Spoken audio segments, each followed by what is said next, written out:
अस्सलाम वालेकुम and welcome to my channel novels Kahani. अगर आप लोग मेरे चैनल पर नए हैं तो काइंडली मेरे चैनल को सब्सक्राइब कर दीजिए और बेल नोटिफिकेशन को ऑन कर दीजिए ताकि जब भी मेरी कोई वीडियो आए आपको उसकी नोटिफिकेशन मिल जाए। और लाइक एंड कमेंट्स के थ्रू आप अपनी राय से हमें आगाह कर सकते हैं। तो आइए चलिए चलकर सुनते हैं जहन से महू ना होने वाली एक अछूती कहानी, सुहाग रात। ये उन दिनों की बात है जब हम गांव में रहते थे। हमारा गांव शहर से काफी दूर था। पहाड़ों सरसब्ज वादियों में घिरा हुआ हमारा खूबसूरत गांव जन्नत से कम न था। और मैं जो वाकया सुनाने जा रहा हूँ वो बिल्कुल हकीकत पर मबनी है। मेरा नाम खुर्रम है। मेरी तालीम मैट्रिक और पेशा ज़राअत है। हमारा गांव बहुत पुरअमन सरसब्ज और शादाब था। हर तरफ खुशियाँ ही खुशियाँ और शांति थी। मगर फिर शायद हमारे गांव को किसी की नजर लग गई। हुआ कुछ यूँ कि हमारे गांव में जिस लड़की की भी शादी होती वो सुहाग रात में हुजला उरूसी से गायब हो जाती। एक आध वाकया होता तो अलग बात थी, मगर ये वाकयात तसलसल से होने लगे।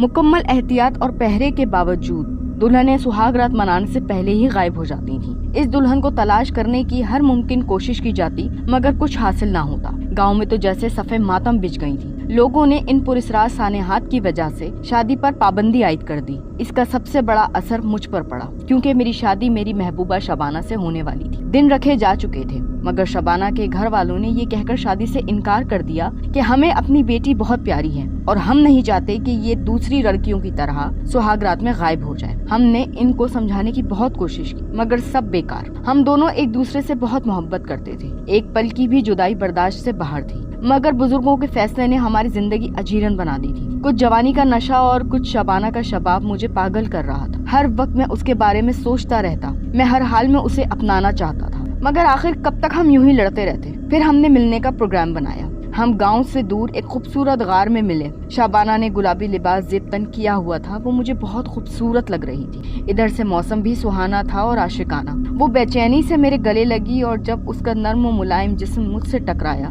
तो मुझे ऐसा लगा जैसे खतरनाक करंट का झटका लगा हो। शबाना की भी हालत कुछ ऐसी ही थी। फिर तो हम दोनों से रहा ही ना गया और हम दोनों ने हुस्न शबाब की हसीन वादियों में बहुत दूर तक चले गए। इस हसीन मुलाकात को यादगार बनाने में शबाना ने मेरा खूब साथ दिया। शबाना जवानी और हुस्न शबाब से भरपूर दोशीज़ा थी। इससे सिर्फ एक दिन का मिलाप पूरी जिंदगी का नशा बनकर साबित हो सकता था, मगर मैं इस नशे से रोजाना फैजियाब होना चाहता था और शबाना की तड़प का भी कुछ यही हाल था। लिहाजा हम मुतवातिर मिलते रहे और दुनिया जहाँ से गुम होकर हर हद पार करते रहे।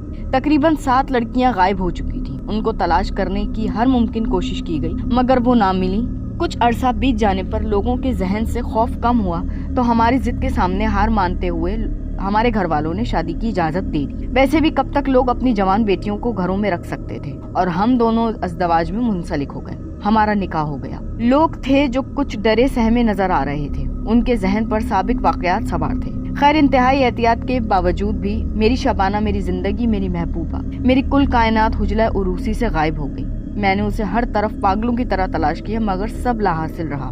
अब मेरे दिल पर चोट लगी थी। अब एहसास हुआ कि जब किसी का कोई अपना बिछड़ता है तो कितना दुख होता है। अब मैंने इस मुअम्मे को हल करने और शबाना को हर सूरत तलाश करने का तहिया कर लिया और नगर नगर उसे तलाश करने लगा।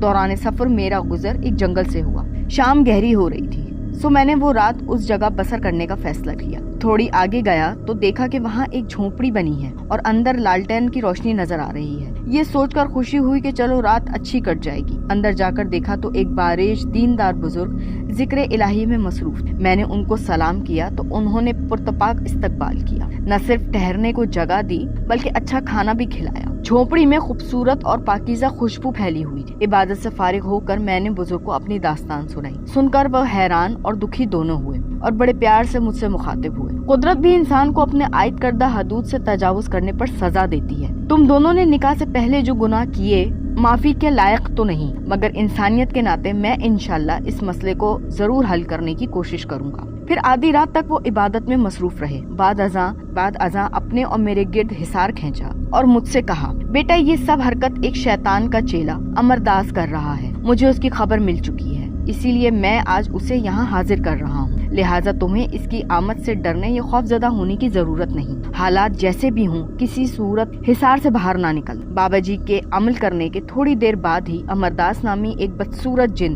बड़े धमाके के साथ झोपड़ी में हाजिर हुआ और बाबा जी से बड़े मगरूराना अंदाज में गुफ्तगू करने लगा। مگر ذکر الہی اور خاص عمل کی وجہ سے جلد ہی بابا جی نے اسے گھٹنے ٹیکنے پر مجبور کر دیا اور پھر تھوڑی جدوجہد کے بعد اس نے ساری حقیقت اگل دی۔ بقول امر داس کے، مجھے ابلیس نے زبردستی شیطانی شکتیوں کے حصول کے لیے ایک اہم کام سونپا تھا، جو کچھ یوں تھا کہ 20 نوجوان کنواری لڑکیاں جن کی سہاگرات ہو ان کو اٹھا کر ایک مخصوص ویرانے میں لے کر ان کی عزت پامال کرنے کے بعد ان کی بلی ابلیس کو چڑھانی۔ اور میں نے اس شخص کے گاؤں کا انتخاب اس لیے کیا کیونکہ یہاں کی لڑکیاں مجھے جوانی سے بھرپور اور خوبصورت لگیں۔ میں اب تک 7 حسین لڑکیوں کے خوبصورت جسموں سے فیضیاب ہو کر ان کی بلی ابلیس کو دے چکا ہوں۔ آج اماوس کی رات ہے اور ایک لڑکی کی بلی دینی تھی مگر آپ نے مجھے ایک اور لڑکی کی بلی دینی تھی مگر آپ نے مجھے طلب کر لیا۔ بابا جی غصے میں بولے، اس کا مطلب ہے کہ تم 7 معصوم اور گناہگار لڑکیوں کو ختم کر چکے ہو اور ایک ابھی زندہ ہے، اسے فوراً ہمارے سامنے پیش کرو ورنہ تمہارا انجام بہت دردناک ہوگا۔ میں یہ جان کر خوش ہوا کہ آخر غائب ہونے والی لڑکی شبانہ ضرور زندہ ہے۔ کچھ دیر بعد امر داس نے شبانہ کو اپنی شکتی سے وہاں بلا لیا۔ شبانہ کپڑوں سے آزاد تھی۔ میں حصار سے باہر نہ نکلا۔ وہ مجھے دیکھ کر پھوٹ پھوٹ کر رونے لگی۔ پھر بابا جی کی اجازت سے میں حصار سے باہر نکلا اور اسی جگہ پر پڑی ہوئی ایک چادر اٹھا کر شبانہ کے جسم پر ڈال دی۔ بابا جی نے امر داس کو ایک چھوٹی سی ڈبی میں بند کر کے اپنے پاس رکھ لیا تاکہ اس کو عبرتناک سزا دی جائے۔ میں شبانہ کے ہمراہ جلد از جلد اپنے گاؤں پہنچنا چاہتا تھا تاکہ اپنے عزیزوں کو اصلیت سے آگاہ کروں اور بتاؤں کہ اب گاؤں کی کوئی لڑکی غائب نہیں ہوگی۔ اس وقت صبح کے 9 بج رہے تھے۔ راستے میں مجھے شبانہ نے کہا، انسان کو کسی صورت غلیظ گناہ میں مبتلا نہیں ہونا چاہیے، اس کی سزا دنیا میں اتنی خطرناک ہے تو آخرت میں کیا ہوگی۔ اس نے میرے ساتھ اس طرح کا برتاؤ کیا جیسے بھیڑیا کسی معصوم ننھے منھے جانور کو جھنجھوڑتا ہے۔ پھر ہم دونوں نے اپنے سابقہ گناہوں کے سچے دل سے توبہ کر مرکزی سڑک پر پہنچ کر گاؤں جانے والی بس میں سوار ہو گئے۔